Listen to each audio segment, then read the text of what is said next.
Welcome to Cosmic Comics, Games and Collectibles, your zen of geekism. We carry comics old and new, magazines, toys, games like Pokemon, Magic, D&D. Want Godzilla, Ultraman, Star Trek, Ninja Turtles, Funko Pops? You'll find it all here. Shop our Cosmic Sound Room and pick up a record or two. Enjoy our Comic Coffee Lounge with a cup of Sasquatch coffee or a delicious menu item while geeking out over a super cool movie on our big screen. Come by and say hello to Maui. Cosmic Comic, Games and Collectibles. Superman loves us, and so will you.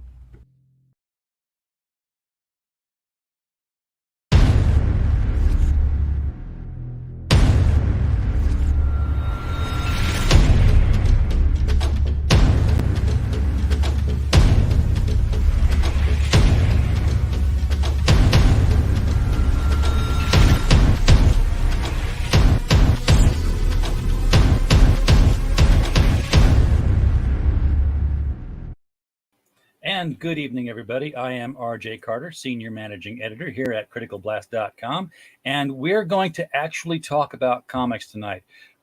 We'd not done the open mic night for a few weeks, and we opened it back up, and apparently the floodgates opened, and it was not so much floodgates as sewer pipes, I want to say. It became that kind of a show, and I just kind of sat back and said, you know what? Sometimes you have to have a good dumpster fire to burn the level of trash down. So hopefully that was accomplished and achieved. We are going to try to talk more about comics tonight. Intense Web's in the house. Thank you for showing up, man. Appreciate you being here. We are going to talk tonight with AllAmerican Bill from AllAmerican Comics. Bill, how are you, sir? I am doing well, thank you. Oh, what a night! But you know what? I feel rejuvenated. For the last week and a half to 2 weeks, I have barely been able to turn around in this space without bumping into cardboard, because I was walled in with comics.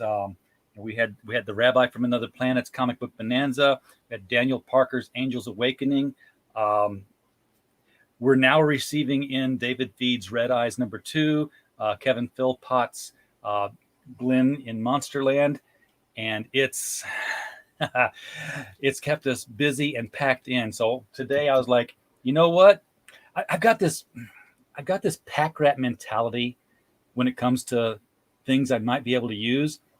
And one of the things I might be able to use if I'm in the redistribution business is cardboard boxes.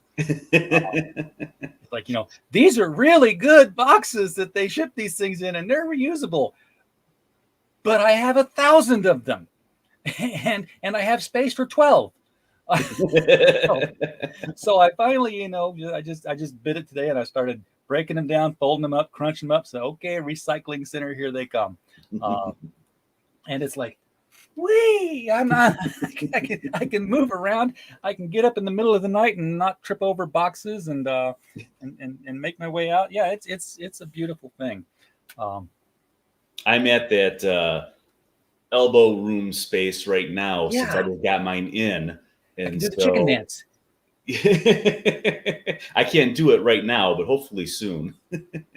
My stuff's like all on the floor, so it's like I just have to be careful where I'm moving. Yeah. Well, I don't want to take a spill, and then I'm like, I've fallen and can't get up. Oh man, that's where mine is. It's on the floor, but it's like stacked 4 boxes high, and some of these boxes are big. And some of them are odd sizes, because I got I forget how many 12 by 18 prints for the Rabbi, and I was like, they're here, and he's like, they were supposed to be folded to fit in the Gemini mailer. I'm like, they didn't, and I'm not gonna because they look too cool. So we mailed to fold those. Oh no, and you know what? I mailed them flat because they look really good. I got 12 by 18 by 1 boxes, and we foam padded them and mailed them flat, and they should arrive to very, very happy recipients. But after I did like most of them, I realized that at first glance, when I told him we'd mail them flat, they looked like they were on hard, heavier paper stock. Mm-hmm. And then when I started getting them out and putting them in the 5 different posters, I put all 5 of them in a big 12 by 18 cellophane holder. They were slick. They were slick prints. I was like, I could have rolled these suckers and put them in a 12-inch tube. And the last batch that went out, I did that. I'm like, oh, this would have been so much easier if I'd have just done this. but I learned something with every fulfillment. Live and learn. Exactly. And one day, it'll be beyond this little room / cell that I'm in. I'll have the proper wireframe shelving along one wall in a room, and they'll be like, here's this person's campaign and here's that person's campaign. These boxes are this size, these tubes are this long. Little Walmart labels hanging at the bottom of each one. Yeah, that's like what dream, your boy Zach has going on from his description of things. Yeah, he always says like my warehouse, government name, spare room. Yes, exactly. In my case, it's not spare room. It's like if I stretch out in the middle of the night, I kick a box. So thankfully, that's like, is that an important bag I got my foot wrapped around? Oh no, that's just something else. That's spare packing poppy or something. That's the other thing you never want to get rid of is like bubble wrap. Yes. Like nope, I got rid of that stuff. I was like, there's no place to put it. I am so proud. Look at this. I'm gonna tilt it down here. I don't know if you can see it. See that wall there? Oh yeah. That was a fire hazard not more than 3 hours ago. It was just jumbled and all over the place. It was, and that's not even half the stuff that's here for shipping. That's the shipping supplies. What I find funny is I ordered my shipping supplies from Amazon. So I had the Gemini mailers and the bubble wrap and the bags and boards were all delivered to me in cardboard boxes and bubble wrap and stuff. Yes. I was like, they seriously wrapped bubble wrap in bubble wrap to ship to me? Like, are you kidding me? Well, that's like, you buy a wastebasket from Walmart, they put it in a bag. You came home, when you take it out of the bag, you put the bag in the wastebasket. We're human. We do weird things. Packing is weird. Yeah, you buy bubble wrap, they're going to pack that with padding. And yet, we do nonsensical things when it comes to packaging. We put light bulbs in these flimsy little corrugated tubes, but we'll put a stainless steel chisel in an unbreakable plastic bubble that you're going to cut your hand open trying to get into. I mean, honestly, this makes no sense the way we pack stuff. Not really. I think a lot of stuff was never intended to be shipped, like back in the day. Yeah. And we've never bothered to update the way that stuff is boxed. It's just like, well, it's always been boxed that way. Oh well. And you know what? It had to be shipped though. It had to get to the store somehow. Yeah, but those went into big boxes, and exactly. They were like had dividers and stuff like that. Yeah, now we're in this new internet economy. Do that. So you ship all your own stuff, right? Yes, I'm a one-man operation, for better or worse. And you're shipping from AllAmericanComics.BigCartel.com. Link below the video. Click on it. Check out their products. And this is where people can get, your super gals. And it's way too little for me to make it out. What GALS stands for. The Guild of Augmented Law Enforcement Specialists. Okay. Who just happen to all be female. So. Yes. My late partner, he was the writer. He loved acronyms. And so he always loved coming up with acronyms. I hate them myself. I still can't tell you what SHIELD stands for. Oh, well, it depends on what year. Or any of that stuff. AIM is the only one I know. Advanced Idea Mechanics. It's short. It's easy, even though it makes no real sense. So that's a holdover from him because he just loved his acronyms. Well, I used to work for the Air Force, and we had what we called TLAs and XTLAs. TLAs were 3-letter acronyms, and then XTLAs were extended 3-letter acronyms. So, if it was 4 or 5, it was an XTLA. It was still a 3-letter acronym, just extended. What's the instructions say? To wrap in bubble wrap, and the Amazon camera is staring at him. Does he do it to keep his job? Yep. So yeah, that makes sense. He's like, bubble wrap it in bubble. Yep. So I do it. I guess I would too. But this whole packaging and shipping and putting in boxes and sending out on trucks, keyword trucks there now. That is the thing that's been sticking in the back of my head throughout this whole story this past week of the Image Comics creators unionizing. Yeah. Because I know everybody's stuck on this one thing. It's not even the creators, though. Who is it really? I mean, it's their office personnel, essentially. It's the people who are, one of them's a receptionist, I heard. And a couple of them are, I don't know what the exact term is, but they go over the proofs and size everything up. It's those people. It's not like Todd McFarlane and Mark Silvestri. Well, no, because they wouldn't want to. It's just the office people, and the stuff that they had their list of 7 demands, or 7 or 8, something like that. Yeah. And it was that last demand is what they're really after. Oh, yeah. Yeah, it definitely is. It's the communication workers, isn't it? So it would eventually encompass the writers and the artists, I would think. See, they're freelance. So I think it depends on the laws from state to state, because it depends where you live. Certain things that, work for freelancing. And, of course, people working in comics live all around the world. Yeah. Much less the country. So it's the infrastructure that's more full-time and unionized now. And here's I grew up in a union household. I know a lot of kids did. I grew up in a coal mining union household. And, other than the fact that, it meant that, 2 months out of every 2 years, Dad didn't go to work and we ate beans and fried potatoes. Until they ratified the contract and he went back to work, and it raised the prices just enough to where he made up the money he lost when he could have been working in the first place. But I learned that there's no such thing as a union.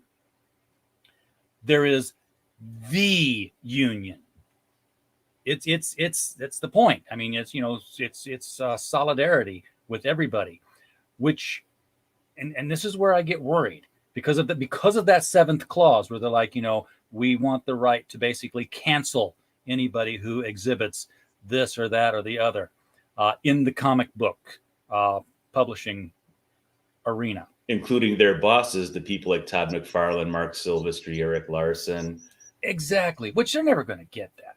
No, of course not. I mean, why would, let's say you're Todd McFarlane, you're sitting there, he's got his toy business.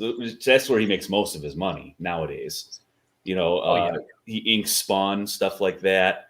And, you're going to have these 12 office personnel who unionized cancel you because of something that you said in an interview 10 years ago or something. And no, why would, McFarlane's the one making the money that's basically paying these people in the first place.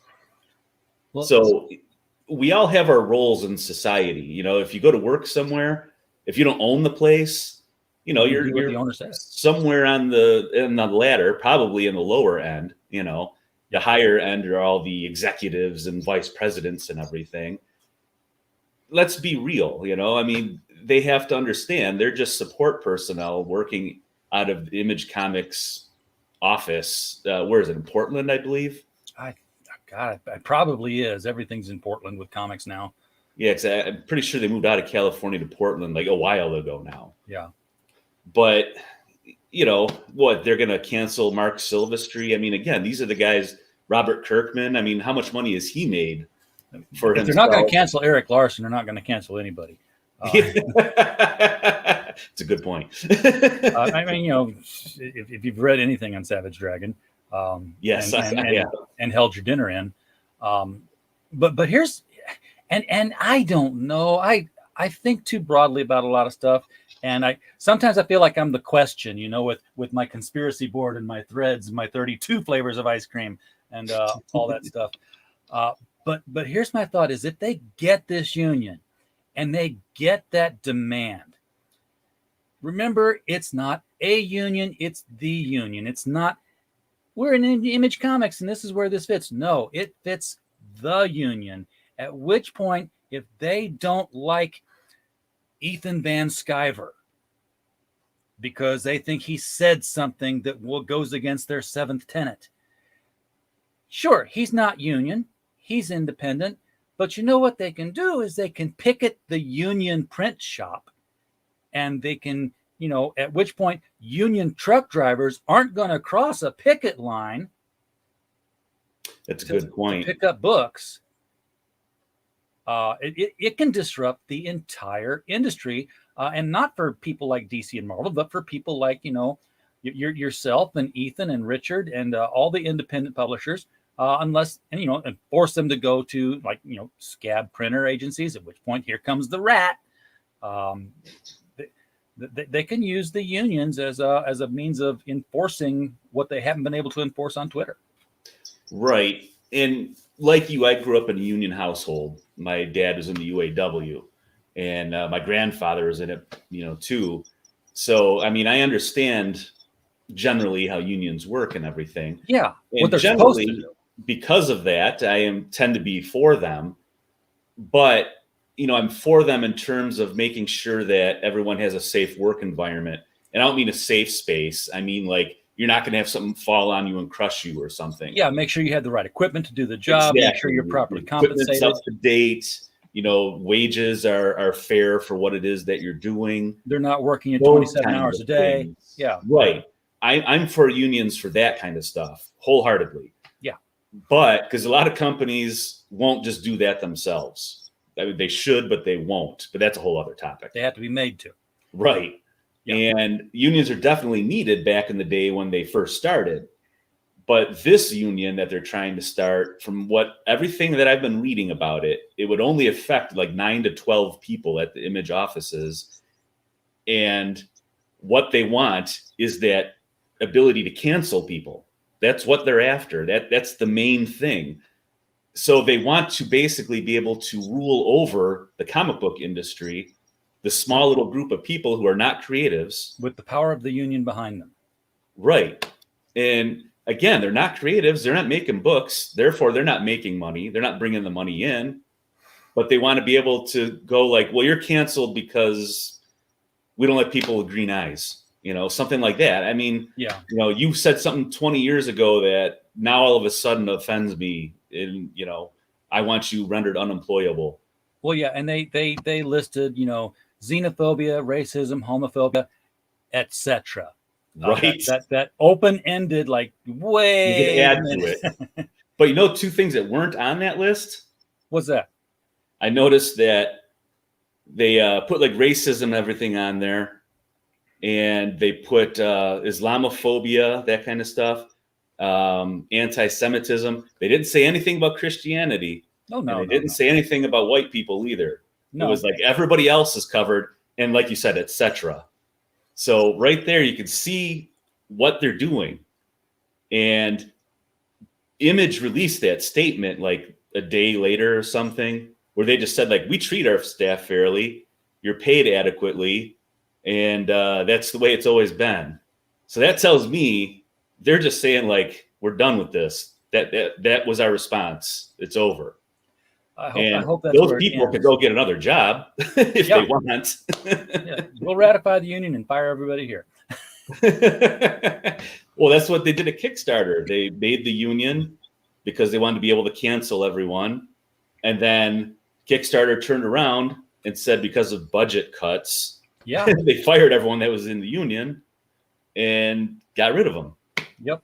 Because guess what? They've got to now negotiate. As soon as you have a union, they have to negotiate you a higher salary so you can make the money you had before. You had to start paying union dues. Yes, union dues. That's something that has to get paid consistently. Yes. You can't not pay union dues. So it just comes out of your check. So, Yep. You never that means see the that company's going to pay more. Yeah, it's going to be interesting.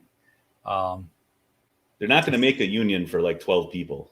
No. Yeah, they're going to have to reach out to other people, and it's just not going to be a thing. And they're going to need the support of the Image Comics founders. They're the guys who made the company. They're the guys bringing in the money. Like Todd McFarlane, I'm sure he could squash this overnight if he wanted to. If he wanted to look like a badass, excuse my language. Yeah. But he just wanted to like sweep-a-roo everything right off the table as far as his union talk goes. I'm sure he could flex his muscles and do that. Well, and I would think that they would need to, if they really wanted to form a union, these office workers at Image would have to get on the phone tree and start talking to office workers at Marvel and office workers at Dark Horse. Yes. Because it has to be an industry Right. wide thing. So, and do you think, and even then, what do they got? 40? You think Disney's going to allow that union talk going on? Oh, no. Warner Brothers, you think they're going to allow that? The mouse is not afraid of the rat. I've seen, I worked 6 years in the newspaper business, and I've seen unions get busted. It wasn't where I worked, but it was at the Detroit News back in the 90s. And the union went on strike, and the Detroit News is like, we're done with the unions. We don't want to deal with it anymore. These guys were on strike for, I think it was like 6 months, 7 months, something like that. And they hired, non-union workers to come in, non-union drivers. When I would be driving home from school, like I was in college back then, I would see the police out there making them part so the trucks could get in and out, which I'm not even sure about the legality of that, if that's even allowed. But they were literally being paid by the Detroit News. The police are being paid to do that. And they just dug in, and eventually the strikers just started going away because they were finding other jobs. Some of them came to where I was working, and the union there just collapsed and went away. Yeah, that happened where in the coal mine where my dad was working, because it was a really long strike. They finally negotiated something, and the night before he was supposed to go back to work, somebody burned down the coal processing little thing where which jammed up the whole works. Next thing I know, 3 months later, he's he'd worked at the coal mines who knows how many years, coming up on retirement. He's a janitor at the aluminum plant, because that's coal mining was being an electrician for the coal mining equipment was all he knew. So I think the government had that program at that time where they were like retraining people. So he took the truck driving training, had to drive 2 hours to learn how to drive a big truck, drove a big truck across the country twice, said, scared to death. Like that's not a job I do. That takes a certain type of mindset, because I've worked around truck drivers most of my adult life. And yeah, it definitely is a certain mindset that not everyone's be able to do. I wouldn't be able to do it. No, me neither. I mean, sitting in a chair, sitting in a cushioned seat 9 to 12 hours a day. Oh hell, I'm just missing a windshield. That's all I need.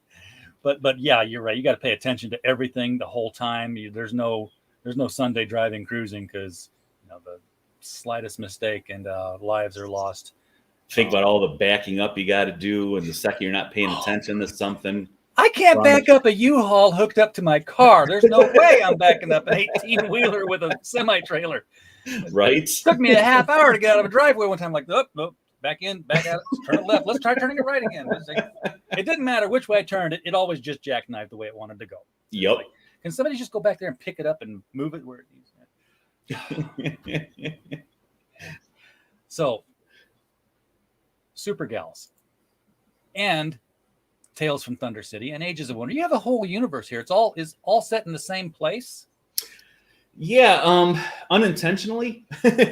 I started making comics. I mean, I was a lifelong comic book fan, but I started making them back in like 2008, 2009. And I was unemployed at the time, and the economy was really bad, at least here. I don't know about the rest of the country. Yeah. And so I figured I may as well as just try making comics. I mean, why not? And when else am I going to be able to do this? When will I have the time? Yeah. So I was making a couple of different black and white comic book series, like real old school independent black and white. And so Tales of Thunder City was one of them. And then eventually I got a job, like a normal job. And so I was making money, so I kind of veered away from making the comics. But then years later, I got back into it, but this time doing color comic books. And that's where Ages of Wonder comes in. And then now I'll get to show the graphic novel. Of course. There we go. Let me give you the Ages of big Wonder. screen.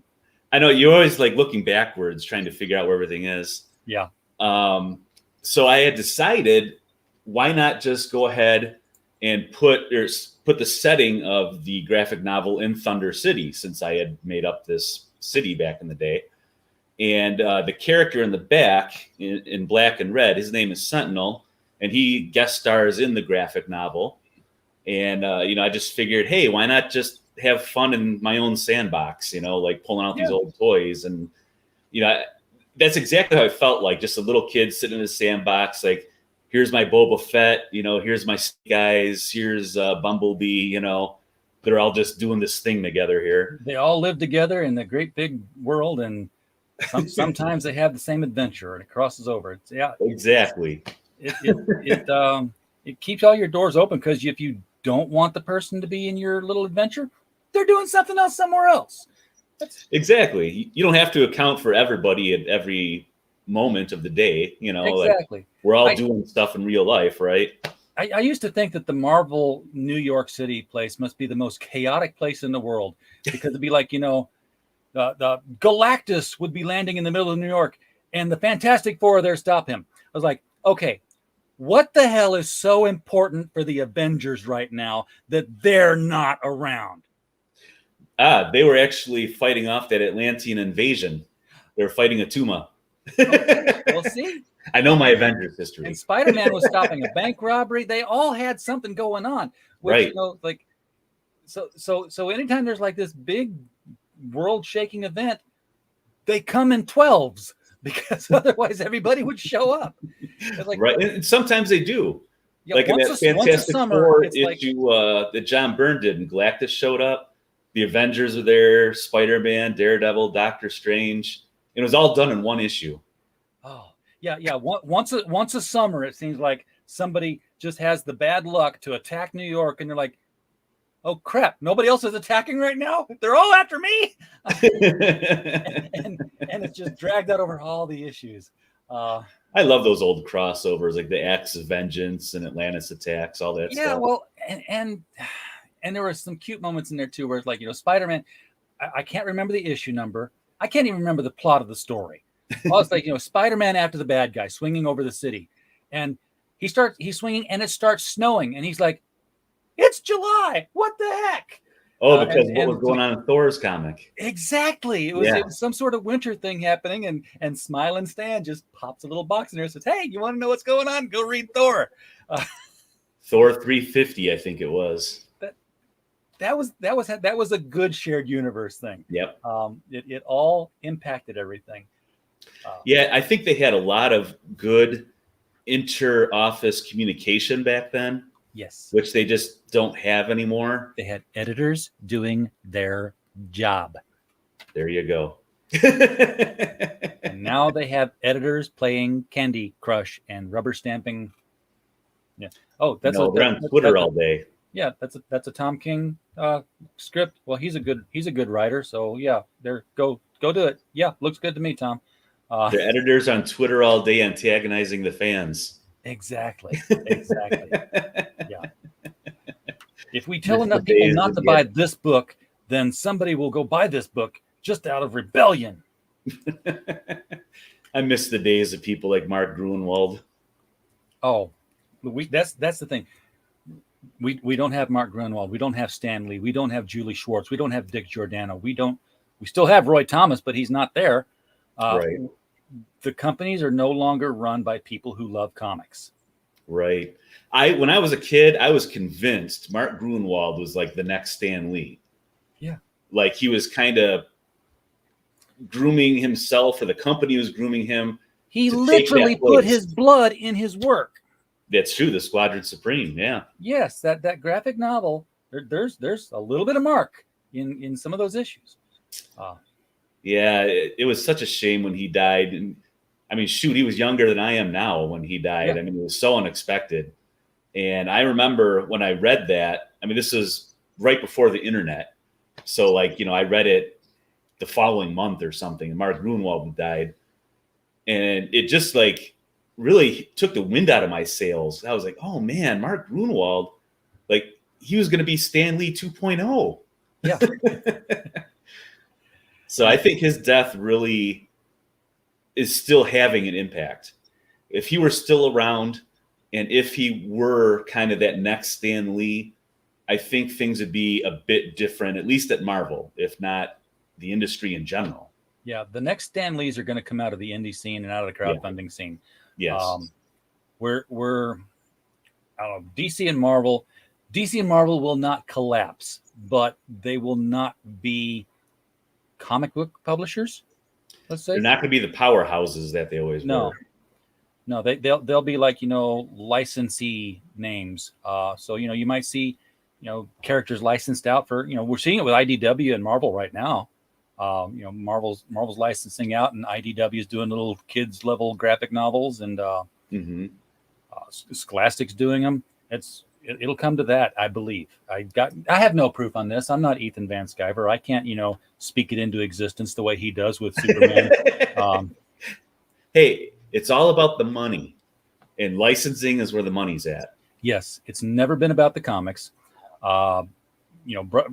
Comics are there to show use or intent of use. Right. Fred Hembeck basically stated it pretty plainly in a funny little strip that opened my eyes when I was 14 to the way this works. Was Brother Voodoo in it? Yes. Yes. That's the one. That's the one. Brother Voodoo shows up in a Hembeck strip. Why? Because he hadn't been used in 6 months, and they had to show use of the character. Brother Voodoo, or Fred Hembeck, is the whole reason I know who Brother Voodoo is. Yes. I loved his stuff, and he did that stuff in DC Comics all the time. I was like, this guy's doing comic strips, comedy strips with my favorite superheroes. I remember the one where he had like all the Starmen characters, and and they were all like sharing the word balloon. Yes, we are all called Starman, but that doesn't mean any of us are your father, Starboy. It's like they were the goofiest dad jokes ever. Flash and Green Arrow sitting there talking, and the Flash says, "Hey, how come you have a sidekick named Speedy and I don't?" And Green Arrow's like, "Because if I had a sidekick named Kid Flash, it would really look stupid, wouldn't it?" And I was like,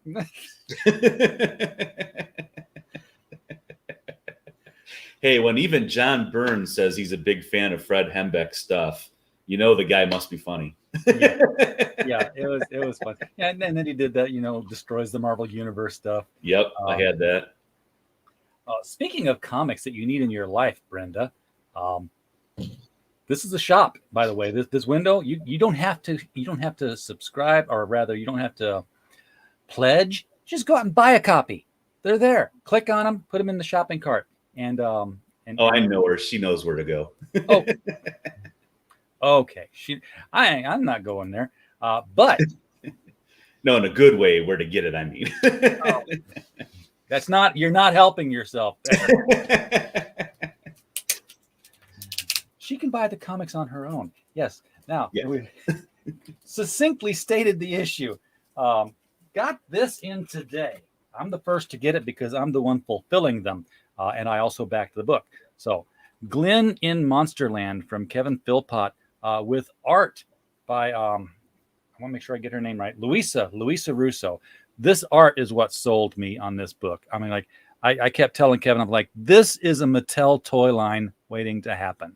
I love that art. It's very cartoony, stylized, but it looks great. And it's consistent inside the book. The cover is done by the interior artist. Nice. Love this story. I had the PDF for a while. I'm glad I got my hands on the actual thing here. Glen in Monsterland is ruled over by the Tyrant King, and evil has won. Evil rules all. And if you have magic of any kind, you're brought before the king for an audition because he's looking for good.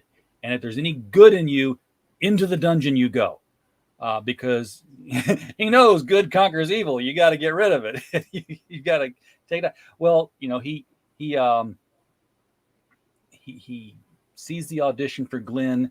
He's like, this, person here was arrested for doing something, he farted in front of the king. Seriously, something stupid like that. So punish him. So she turns him into a fairy. And it's glittering and it's sparkling and it's rainbow. And he's like, "What did you do? That's beautiful. You're going to the dungeon." And in the dungeon, she meets all these other characters that have been put down there, like a vampire who won't drink other people's blood. There's a werewolf who's, this narcissistic kid who's a smartass, but when he turns into a werewolf, he's still a werewolf puppy. So he's just like, he's just licking you all over the place. He doesn't like, so it's all these slightly good characters. So she bands them together. They escape the dungeon, and the adventures begin of, deposing the king and fighting evil and taking over the good stuff. This comes with a couple of stretch goals, which are in here. Gorgeous black and white, shiny postcard print with a little splash of color there in the middle of it. Oh, nice. That Louisa drew. It's got the thank you note written on the back here. Handwritten thank you? Yeah, it is a handwritten thank you. Okay. In silver Sharpie. Now I see the silver. Okay, yeah. Yeah, it's not signed. It's just written thank you. So I'll assume that Louisa wrote it. Louisa's Italian, so maybe not. And then I get stickers all the time with campaigns.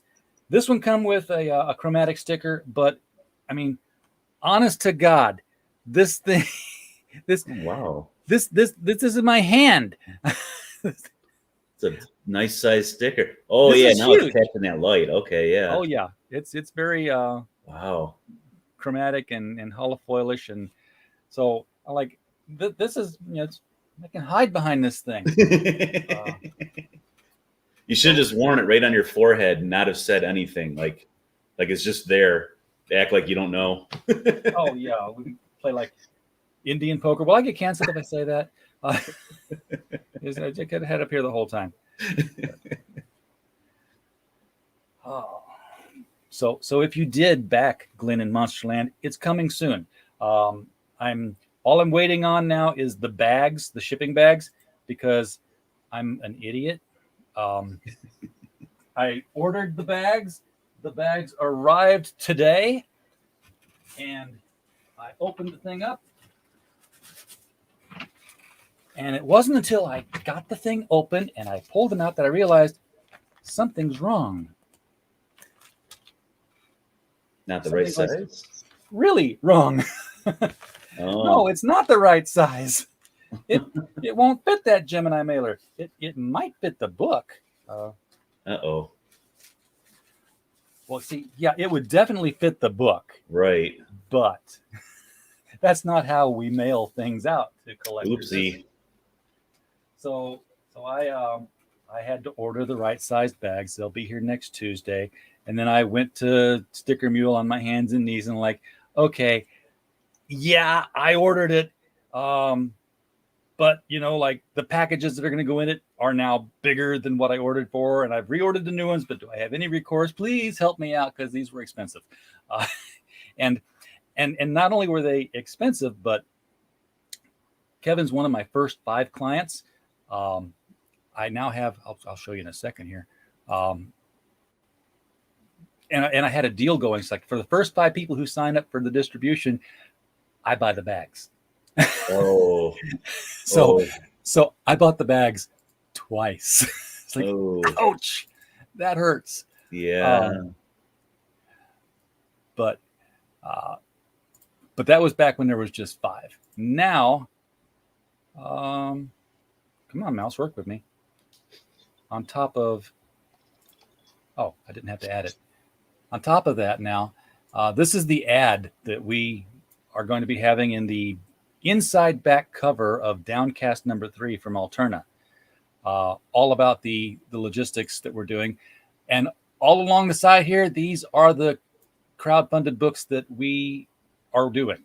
So, we've already done Sunrise Blossom. We've already done Life on Korra. We've done Angels Awakening. We will be doing The Company Men. Just saw Glen. We've already fulfilled The Sin Killer. We will be doing Incantessi. We will be doing Joe King. The Embrace is on the way. Adventures of Talus is on the way. Red Eyes is here any day. And we just finished the Rabbis, the Imperium and Biblical. So that's 1, 2, 3, 4, 5, 6 times 2 is 12. It's 12 people that 12 campaigns that we've worked on fulfillment with now. So we are taking off and running. And it's funny because you'll notice some of those were like American publishers. And the whole reason I set that up for was to make international books more affordable. Right. So, so that we could see cool books like Glen and the Company Men and say, wow, okay, $20 book, $30 shipping. Sorry, can't do it. Yeah, I wish shipping was something that we had direct control over. We do. But, well, I mean, you know what I mean, in terms of like, if someone in the UK tells me, hey, I really want your book, but I don't want to pay $50 shipping for it, I could be like, oh, don't worry about it. It's, $10 because I feel like saying that's what it is. That would be nice. Yes. That would be the dream world. But it seems that, I mean, you're doing this now, and that's cool. That's a good thing. But I mean, until you were doing that, there really wasn't a way around either paying high shipping or just everybody was stuck to their continent. And we can now go from here to the UK because I have an agent over in the UK. It takes if you're in the US and we're fulfilling for you,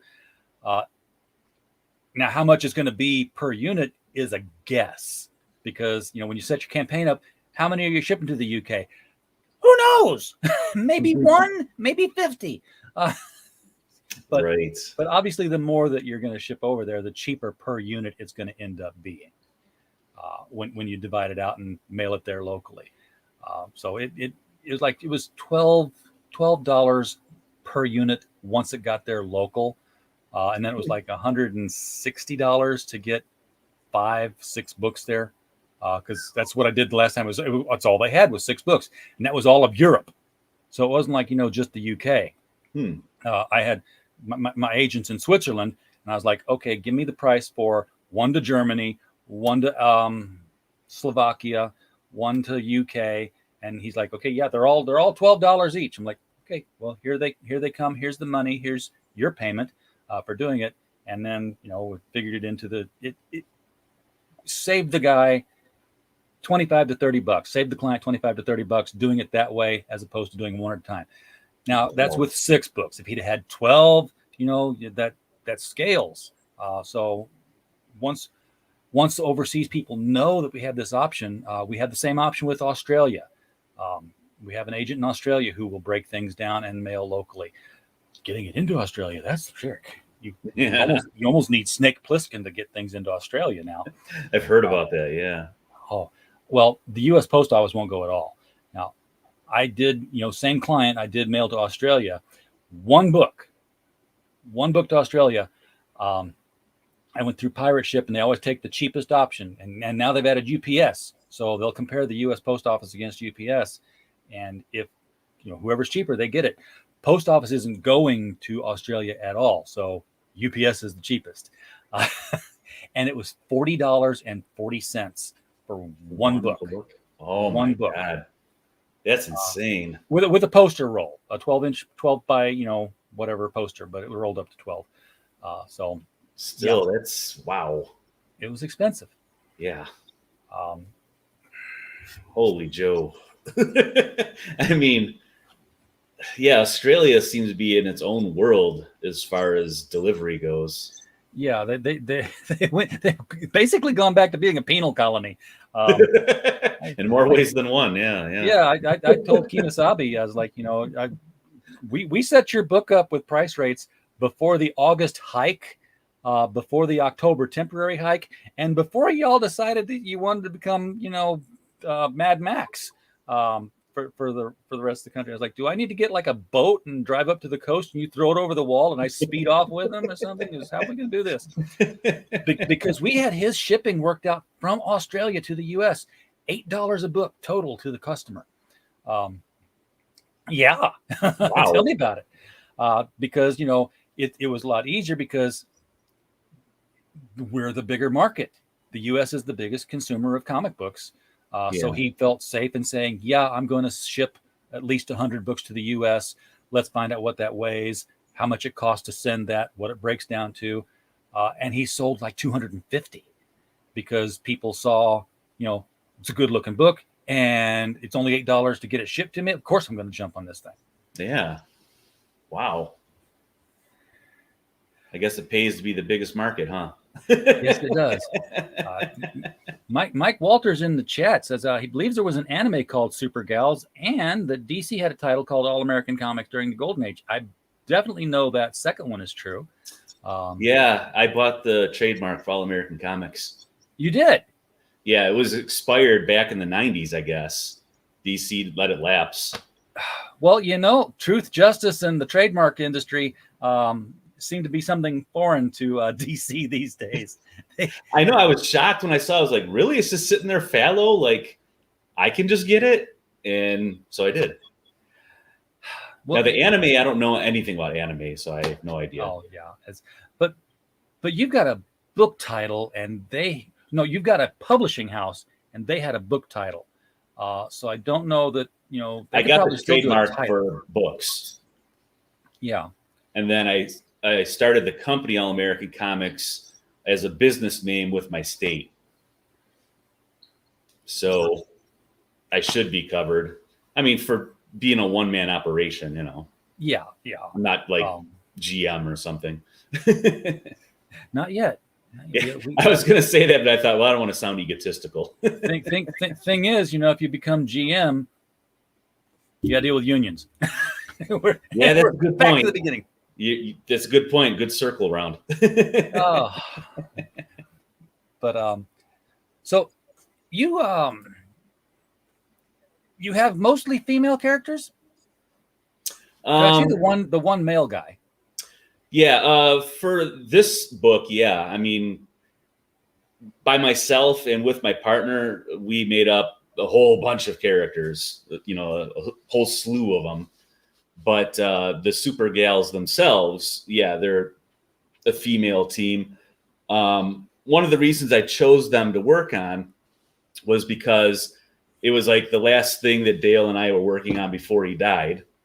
And I just figured if I was going to spend untold hours sitting at the drawing board over behind me there for a couple of years, that I'd rather draw women than men. Yeah. And what you like to look at, Yeah, I'm a guy, so I like women. And hey, matter of fact, I got a quick funny story to tell you. My nieces were by when the books were dropped off.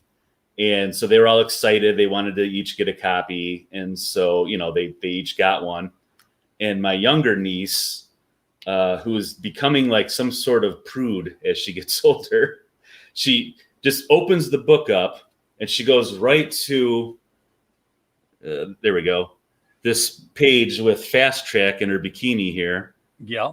And then she runs over to my sister and, her mother, and she's like pointing at the book. And then I see her looking at me and pointing at me, and she's pointing back at the book. And my sister just starts laughing, and she says, "She looks like she's in good shape. What's the problem?" Yeah. And I told my niece, "Look, that's just what you call fan service. Relax." Yeah. No. Fan service is that fog that the wind always blows into the right places when the camera takes the picture. That's right, or shadows from something that's not even there. The bubbles in the tub that cling to you in a way that they never do in real life. Yes, that's I've never seen bubbles you can't see through. No, it's what are those bubbles made of? It's milk. Always taking milk bath bubbles. But yeah, I get a strong Femme Force kind of vibe. Heroinberg kind of vibe. I don't know if you're familiar with Heroinberg. I think he might have been one who told me about you guys. I don't know that. I've seen an issue of Femme Force back in like the early 90s. Oh yeah. Otherwise, I don't really know much about him other than the name. So I'm like, I can't say Femme Force is like a not an influence of any kind. Thank you. I forgot the name influence. I can't say it's like. I'm forgetting. I had to look up propaganda earlier today because I'm like, I was like, why are they making these things into Hey, Google, what is it when you have political speech when you're trying to convince somebody of the way of, and it's like going down, probably there it is. Propaganda, that's it. It's like, I'm taking those Centrum mind vitamins, but I'm not caught up yet. Yeah, it's I mean, I'm more inspired by the Avengers than anything, because I was a big Avengers fanboy growing up. And basically I made the characters so I could drop them into pretty much anywhere. Like if I wanted to do like an Old West story, you know, I could drop a few of them there. If I wanted to do something with robots, you know, I could drop them there. You know, I wanted to have them be adaptable like that. Yeah. So like in this issue, it all ends in space. Well, if you can see that, I guess. Or, they can see it with a bigger picture. There you go. Okay. And so I was having fun with that. And, you know, I was trying to draw characters where some panels might be upside down or at the side because, you know, no gravity in space. Right. Doesn't mean everybody's going to be in the exact same situation. And the ending happens very fast. So I was trying to make the panels get like really small at times and fit more panels on the page to kind of give you that kind of claustrophobic type feel. Yeah. And other times there were big panels because I didn't want you spending a lot of time on it because time was going quick. So I don't know. My mother read it today and she said she really liked the ending. She was like wanting to know what happened.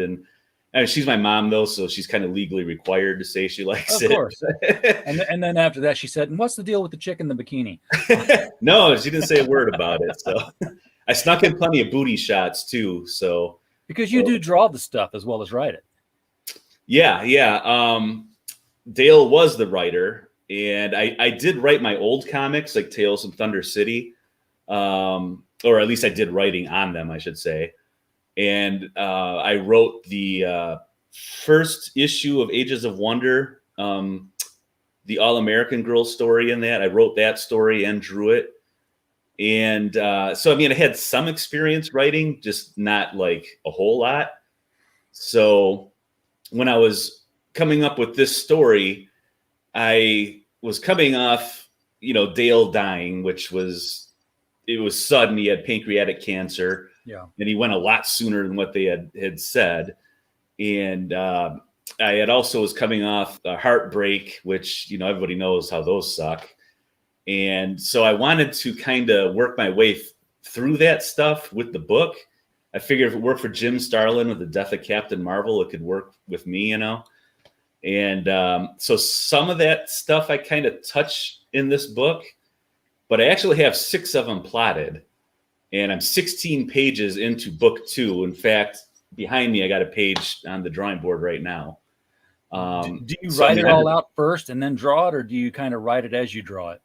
What I did was I just sat down one day with the laptop and I just wrote like a page synopsis for each book.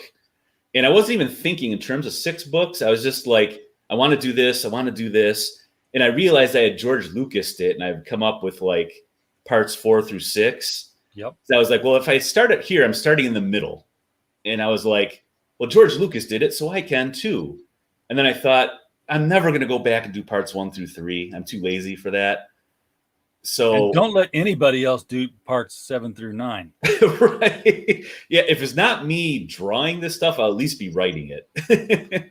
Yeah. But I finally thought, okay, you know what? Moving backwards to get everyone to where I need them to be for 4 through 6, I then plotted those issues out. And so then I had 6 books. And so then I just kind of fine-tuned each one. So I knew like specifically what I wanted happening, but leaving room open for myself to play around and have some fun. And so then I solidified on book 1, and then I just started drawing pages. And I wasn't even worried about the dialogue so much. Like in my head, I kind of knew what people were saying as I was drawing. And occasionally I would jot some notes down. And there are a couple of pages in there which was real dialogue between myself and the young lady that I went through the heartbreak with. And not that anyone would know that besides me. But we knew now. but yeah, well, figure out which pages. Yeah.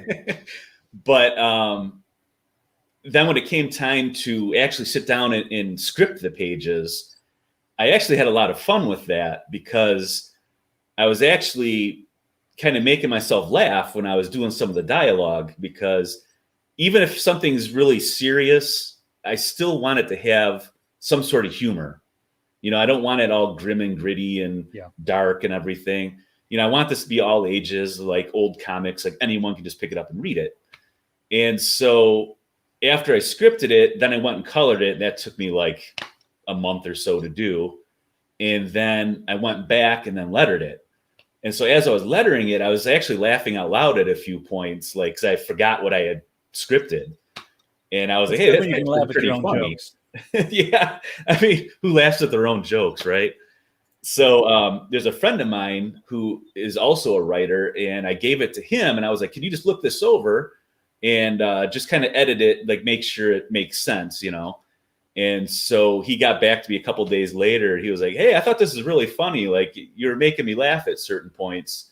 And so I was like, oh, good. So it's not just me laughing at my own jokes, So now that you've had to become the writer on the series, you've got the first graphic novel out of your way. Do you feel like you've gained the confidence and the skills to more easily slide into the next books? Yeah. I mean, art-wise, I can always improve. I'm always looking to improve. And if you go and look back at the Tales from Thunder City that I'm selling, I've improved since then for sure. Story-wise or writing-wise, I feel a lot more comfortable. I'm not saying I'm like Chris Claremont or anything like that, but let's hope not. I do feel comfortable like writing. And like I said, I'm already 16 pages into the next book. And this one is 68 pages. But for now on, I'm just sticking to 48 because I don't want to kill myself. But, if I'm already 16 pages into a 48-page book, when this one's just coming out, I got that train rolling. So I'm kind of proud of myself about that. Oh, and then I'm also working on some trading cards. So I just thought that'd be something fun to do.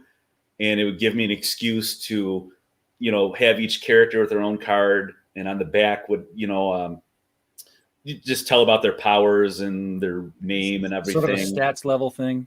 Yeah, exactly. Like the old Marvel and X-Men cards in the early 90s. I used to love doing character creation when I had a boxed set first edition of Champions. So, it had it, and it came with those blank sheets in there. And of course, it was the 80s. I did not have access to a mimeograph machine. I'm like, I gave it to my dad. I was like, take this to the office at work and, see if you can run off some copies. So I had, a big old stack. And I just started going to town, just creating characters because they drew the silhouette for you. Oh, nice. And then everything else was just like, you go through the book and you spend. I was like, first thing I did was made a speedster. And my buddy who was into karate, he made a sensei. He called the sensei. And I remember I was so proud of the drawing that I did on that one. Because it's like I took the liquid paper and I basically drew the gi around the figure, and I took the liquid paper and I papered out the actual black lines of the silhouette of the figure. So it looked cool. It still looked cool in my head today. I wish I had that and everything that went with it. But there's so many things in my basement of wonders that I look at and says, this used to be here. Now it's not. I don't know what happened. I don't know what happened to my set of George Perez DC Comics postcards that I had all 20 of, plus the Vigilante issue #1 postcard that went with them by Keith Pollard. And you know what? You look at eBay for that stuff, and sometimes you get things back, and sometimes you don't. Right. Dave Stevens' Rainbow, back, baby. I had that in college. I have it now. So it's that creation phase of this whole business that I just love. Sitting down and creating characters, whether it's by myself or in conjunction with someone. that's just like, to me, that's just so pure comic book and just artistic creativity, is like creating these characters. Because like I briefly had a conversation with my mother. She had asked me something about like, how do you create these characters or something, and I told her, well, one of them specifically, it's Impulse, her in the orange there, that I created her back in the 90s when I was still a kid, well, a teenager, living at home. And I told her I was sitting in the family room in the blue recliner watching TV when I created her. I remember it all. And I left out that she had yelled at me, like, stop being lazy and go do something. I am doing something. Now, you're going to regret this when I'm 40 and rich. Right? All these years later, like, well, hey, now I'm glad I did that, But there's just something about that creation phase that it gets those creative juices rolling. Yeah. And now I'm just excited that the book is done, because I worked on it for 2 years. January 2019 is when I started. January of 20. You get that George Capard feeling where it's like, finished. I love it when a good plan comes together. Yep. I love that phrase too. Oh, there is something I want to tell you besides the cards, which I'm hoping that those will come out in time for Christmas, but with the paper shortages and all that, I can't promise. But look, if we can get rid of the paper shortage right now, solve two problems at once. Cut down all the trees in California, turn them into paper, no wildfires next year. Bickety bam. But I did have a recommendation from someone on one of the YouTube shows I did. So I put a key chart in here of all the characters, since there are so many. And, I have their names and everything in there. But also at the bottom, in the legalese that probably no one will pay attention to, I put on there, and there's no way you're going to see that on here. Yeah, but I put in there, it's a first printing. So when these issues sell out, and I have to like order more and get a second printing, and swapping out that page, sure, it'll say second print. So for anyone who's interested, who's like kind of an anal retentive collector, and you want that first printing, now's the time to order it, because eventually it's going to be second or third print, and it won't be the original. Yep. I don't know what age I was when I figured out what all those numbers meant inside the paperback and hardcover books I had. It was like, look, they count down, but then they stop short. It's like, like 14, 13, 12, 11, 10, 9. Where's the rest of it? Why did they do that? Like, because it's the 9th printing, you idiot. Right. Like, and then I was like, why don't you just say 9th printing and put, what are they planning, a 14th printing or something? It's just easier to erase the number next time around rather than just type it. How lazy are you? I don't know. With any luck, what I'm looking forward to down the road is I want to get 2 books put out each year, like basically every 6 months. We'll see how well I can do that. Yeah. Well, they're good sized books though. Yeah. Well, 48 pages. I mean, it's going to take a while to do those, especially when you're by yourself. Hey, if you can put out 2 48-page books a year, you're doing better than Ethan Van Sciver. Yeah, but he draws a lot better than me. Well, but potato. Also, like every December, I want to put out some sort of like merchandise, like the trading cards this time around. And what I really would love to do down the road is action figures, like 5 points for articulation, 3 3/4 inch Star Wars old school figures. Because I know there are places that'll do that for like a minimum order and everything. And I'd love to design the card backing and see the figure, put into the bubble on the card. Yeah.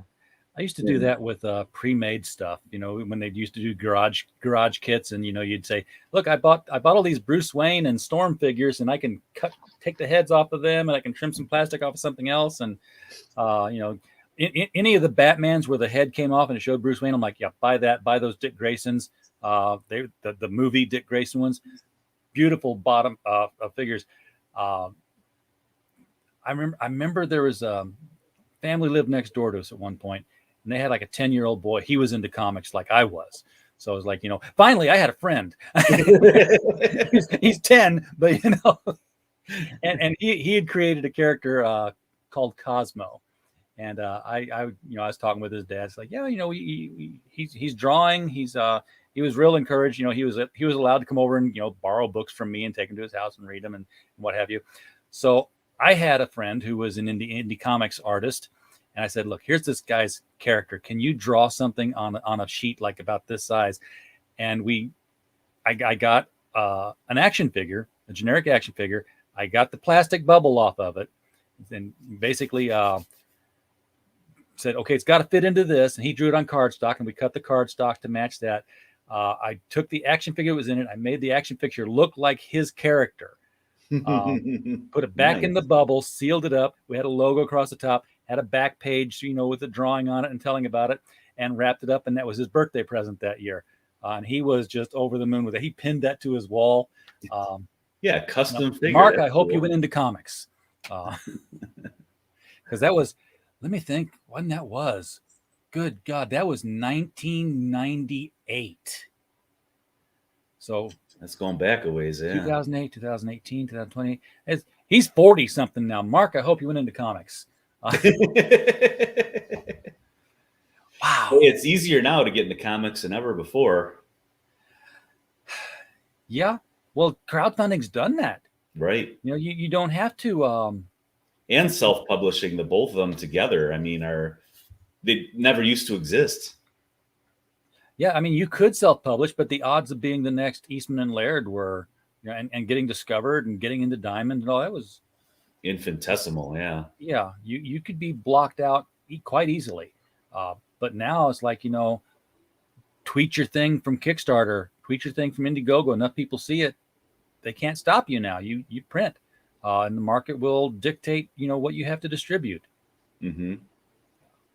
It's a beautiful thing. I love it.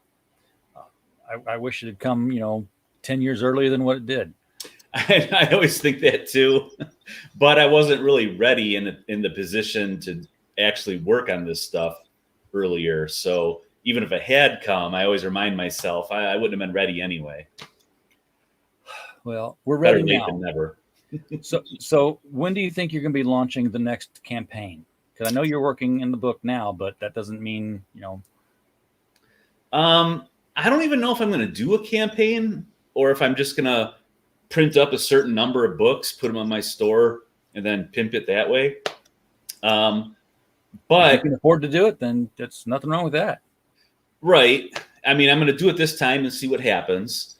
But if I do run a campaign, I think I'm going to basically run the campaign to raise the funds to pay a colorist, because I'm not a great colorist. There are many better colorists out there than me. So the overall amount would be for less than what normal people are out there campaigning for. But my goal is to have the book done for April. And I'm kind of looking at April and October being my release months each year. Okay. Every 6 months. And then, like I said, have something for Christmas, some sort of merchandise. Yeah. You get a Christmas issue out there at some point. I miss Christmas issues. I was thinking once the first 3 books are out, maybe putting them together in a big compendium with a new story, maybe a Christmas one. Because I was thinking of making it a themed type story. Do that whole Christmas cover. I used to love Superman pulling the sleigh and doing the Metropolis. Every year he would do that, well, not every year, but he would go through the letters that would come to Superman, and he would sort through them, and he would try to take care of stuff. And of course there was the Frank Miller story, Wanted, Santa, Dead or Alive, with ran in Batman. That was a classic story. Hello, Fleur de Villainy. Welcome to the show. We're just wrapping things up here with AllAmerican Bill and AllAmericanComics.BigCartel.com, which I'm going to go ahead and put that in the chat, even though it's right below the video. How do you spell all? ALL. Yeah, my goal is anyone who orders that to get it out the next business day. Again, I'm just a one-man operation. So if there's some sort of emergency where I can't get to it, something happened, then it might be the second day. But otherwise, it should be a fairly quick turnaround.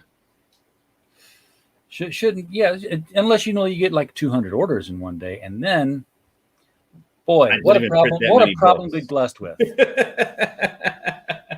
But I have the whole setup here. Like, I can print the labels here. I got the scale. I've got the Gemini mailer, bubble wrap, everything that I need. I mean, it's all talking my language now. Yeah, I always wanted to be, something in comics. Whether it was like, I knew it wasn't going to be drawing. Talked for years about like, buying a comic shop, but I was like, you got to have all that inventory. You've got to acquire the inventory. You've got to, orders. Distribution never occurred to me until like a year and a half ago. And then it was like, I talked about it for a year with people, and as though I were doing it, because I'm like, here's all the numbers. Here's what it costs. Here's what I'm doing. And technically I was, because, people had signed on and said, yeah, we'll do this. We're setting up our costs in our campaign. But, it's 90 days to run a campaign, another 6 months to finish the book. And then all of a sudden, just this last 2 months, shit gets real. And it's like, I found old videos where I was talking about this, like, that was last Christmas. Now it's October. And I'm actually doing what I said I was going to be doing, and having fun doing it. Like, yeah, give me a job where I'm like, fold, tape, lick, fold, tape, lick. I can do this all day long, Yeah, I'm looking forward to being able to do that. For people who know me, friends and family and stuff, they can just stop by, buy it from me direct, save themselves a few bucks on shipping. Matter of fact, I got someone coming by in a little while. And that's how they've sold so far, is everybody just coming by. But like, I'm waiting, like, I want to sell them online because I want to get that process going. You need a delivery truck. Throw it on the scale after everything's all packaged, It's fun. You need your logo on one of them little triangle lights like the pizza guys have. Put it up on top of your car and just drive around and deliver your comics to everybody who ordered one. Don't give people ideas. Take it to a convention, and just drive up. I have thought about going to the Motor City Comic Con. You should in May, because in theory, book 2 should be out by then. So then I could have both books take with me. Yeah. Have you done cons before? Not as a guest. Oh, you've got to. I mean, I've gone as, a customer to many. Yeah. But I do know an artist who lives here in the state, and he's done it. And so I had posed to him like, hey, maybe we could go together, get tables next to each other or something. And that way I'd have someone to talk to. Yeah. If you go to like a small con, you can negotiate your table cost in exchange for like volunteering to be on panels, because they're always looking for people to, do panels and talk about stuff like that, you're an expert in. See, I don't consider myself an expert in anything. That's where you fake it. That's where you fake it. I have sat on so many panels and bullshitted my way through things that I knew nothing about. And nearly got in a fight with a guest of honor at one convention, but oh, geez. Yeah, maybe I should start at a couple of smaller cons to get myself worked up. Yeah, well, if Motor City's local. Yeah, it is for me. And it's the biggest one of the year in the state. So I'd really be jumping into the deep end there. Yeah, just sit and sell. Do what Heroinberg does. Heroinberg has, and he's up and around that area. His book is an all female superhero team in Heroinberg. The setting is Heroinberg. Go figure. and he's got he has a web series that's live action episodes on subscription basis, featuring the same characters, women in cosplay, who act the thing out. And so he has them at the show, at the booth. Something you just your costumes aren't that difficult to put together here. They're, kind of golden age in theme in the way that they're, not, spikes and pouches and and buckles all over the place. You could make these able to be worn under normal clothing, old school style. Yeah. Oh, remember that Marvel comic where Steve Rogers gets knocked out from behind and his shirt lifts up and it shows the shields and everything? Like, yes. Really? What, if he walking around like a hunchback with that shield on his back with the shirt that over made it into the No Prize book because Stan was like, "Yeah, I don't think that's gonna fly." But it happened. It happened. It showed the back of his shirt lifted up and his shield was on his back underneath the shirt. Like, he's the Turtle Man. But yeah, they should fit under the clothing. And I'll tell you what, I've done that. I had friends who ran a comic shop when I was going to college in Chicago, and they were opening a new one. And I went to the Fox Valley Mall. There was a theater store there, and I bought. I've never told this story on, and thank God nobody's watching now. I bought a set of tights, a full body set of tights. Oh no! Yes, I did, and I was in good shape in college, mind you. But I was like, first thing I did was I put on these black tights, and that's like all I had on. And I, stretching out. And next thing you know, I'm like crawling around on the floor all over the apartment like I'm Spider-Man. Because, it's like, I can do this. Look at this. Look how I move. On top of that, then I had, what did I have? I had a sleeveless hoodie T-shirt. Kind of like the Scarlet Spider? Kind of like the Scarlet Spider. Yeah, it was a sleeveless hoodie T-shirt. The hoodie was pulled over. So, and then I had a sleeveless, like the Shield. So it was like blue star field at the top, red and white stripes going down, and a pair of red briefs, not swimming trunks, mind you, red briefs, literal underwear on the outside. And I put that on. And the hoodie was like, I pulled it over and I pulled it tight back to the sides and I pinned it in place. So that it was like down over my eyes and I cut the eye holes in it. Okay. And it was because it was tights and a T-shirt. I wore it under my clothes to school that day because I planned on going to the comic shop afterwards and saying, and this is what I actually did. I was like, "Hey, Jim, can I, Jeff, can I use the bathroom there?" He's like, "Yeah, sure." And I went in there and I stripped down and I stepped out. It was Captain Comics. And then they put me to work handing out balloons and stuff. But it was a surprise to them. But all day long, I'm sweating bullets. I was like, "It's so hot in here. Why are you so hot?" I don't know.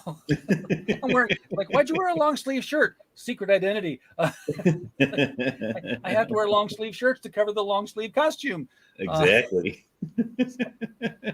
So yeah, it has to fit under clothing, but it's hot. I bet. It's not as utilitarian as you think it is.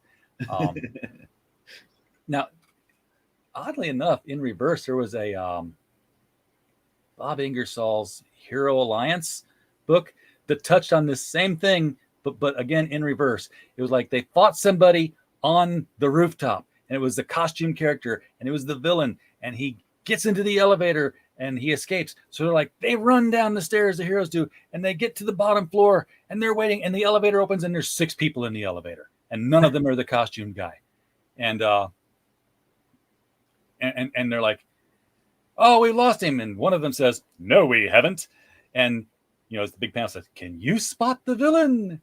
And they take down the guy in the bicycle shorts and the tank top because he was the only one wearing clothing that was tight enough to fit under the under the costume he was fighting with, and had the costume in his duffel bag. He was carrying the costume in his duffel bag. I was like, "So you're saying he got in the elevator with these people and stripped?" Yeah, pretty much. You got to change, man. You got to change. Sorry, I can't be a supervillain right now. I think of that whenever I watch Spider-Man and the guy's in the elevator and says, "Nice costume, thanks." Kind of rides up on you though. because he's telling the truth. It does right up. It chafes. It's hot. It's Uncomfortable. you're picking at it all day long.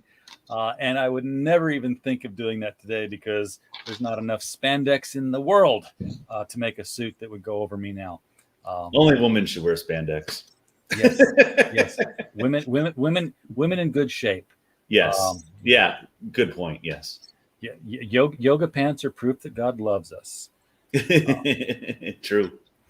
All right, Bill, we're wandering around in the desert now. And I think it's probably time to bring this one home.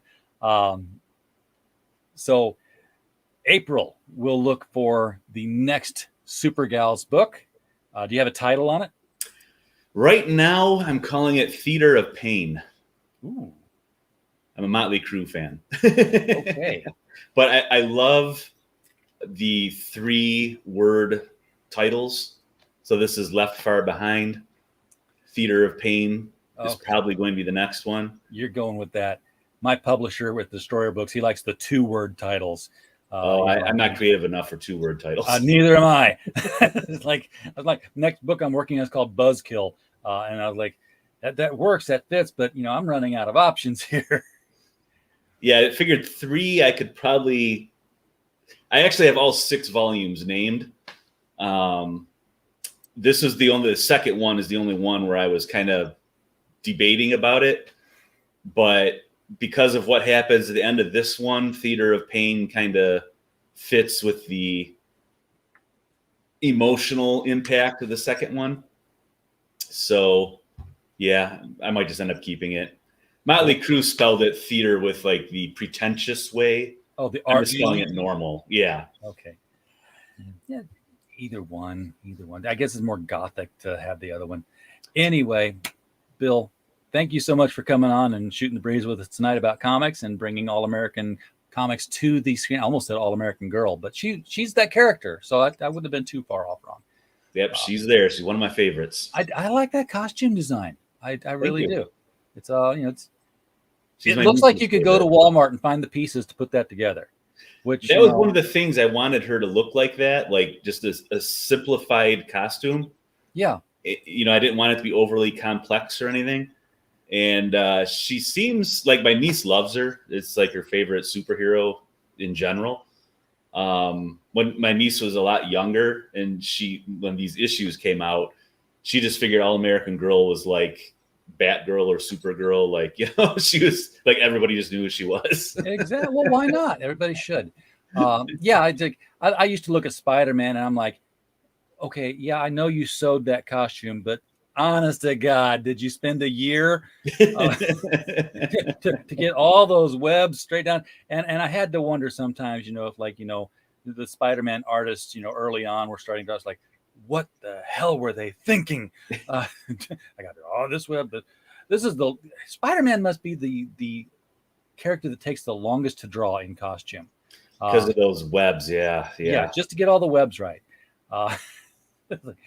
Go to convention. Who do you want me to draw? Spider-Man, you son of a. In the black costume, yes. Oh, the black costume. Yeah, that was easy. Sure. Yeah, that was great. Sometimes I think the black costume. Spider-Man black costume, you got it. Yeah, I think that black costume was probably done by an artists committee who said, it'd be good. We can get some time back, and we just made this thing just solid black. And I had that Secret Wars issue. I had the entire run. I did too. I had the Secret Wars figure. Oh, remember those? Those were some sweet stuff. Come with the little shield, the little animated picture. Yeah, I had all the figures except the European releases. That was the only maxi series that Marvel did right. The first one. Same with DC. They did Crisis. They did it right. They keep trying to capture magic in a bottle. Each one of them after that, and never done it right again. But Marvel was like, the Fantastic Four fought the bad guy. That's a flash in the park. Let's go see what that is. They disappeared into the flash park. Where'd they go? Go see Secret Wars. But before you can see Secret Wars, the next issue of Fantastic Four is out, and they're coming out, and the Thing's not there, and She-Hulk has joined the team, and it's like, I don't know if the She-Hulk. It was different. stuff had happened, and you're like, what happened? Now you've got to go read Secret Wars. Yep. Spider-Man just flew out in a black costume that moves around on its own. What happened? You've got to go read Secret Wars. It drove people to the series. They don't do that anymore. No, unfortunately, they learned the wrong lessons. Yes, they did. All right, let's remake the comic industry with the way it should have gone, and we'll start with AllAmerican Comics. So, Bill, thanks again. Everyone in the chat who was here and has since left. we were glad when you were here. We're sorry to have seen you leave, but we hope you'll come back again some other time. We don't have a show without you, except apparently we do. And as always, while you were here,